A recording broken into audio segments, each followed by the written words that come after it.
If you've been offline today, here's the tea. Balita sa Mindanao ngayong gabi, idineklara ng state of calamity ang Lake Cebu matapos ang malakas na lindol noong June 8. Habang unti-unti nang bumabalik sa normal ang ibang paaralan, suspendido pa rin ang klase sa General Santos at Sarangani. Patuloy ang recovery efforts para sa mga pinakaapektadong lugar. Update sa impeachment trial ni VP Sara Duterte.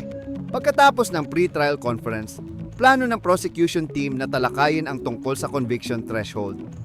Posibleng humingi sila ng guidance mula sa Supreme Court para sa isyong ito. Importante ito para sa mga susunod na hakbang sa proseso ng impeachment. Good news para sa mga pamilya ng 24 na Pilipinong nakakulong sa Russia.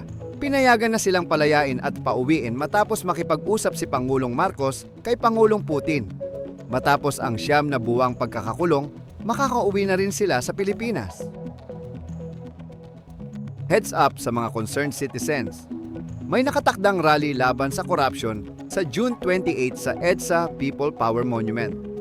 Layunin nitong ipanawagan ang mas mahigpit na pananagutan ng gobyerno, pagpasa ng anti-dynasty law at mga reforma sa eleksyon. Kung interesado kang makiisa, magandang pagkakataon ito para ipakita ang suporta mo. Para sa mga motorista, malapit nang bumaba ang presyo ng diesel ng hanggang 9.90 kada litro sa susunod na linggo. Ang rollback na ito ay dulot ng pagbaba ng global oil prices matapos ang kasunduan sa pagitan ng US at Iran. Magandang balita ito lalo na sa mga araw-araw na bumabiyahe.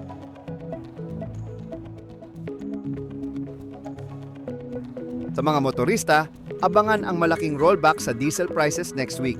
Hanggang 9.50 per liter ang bawas.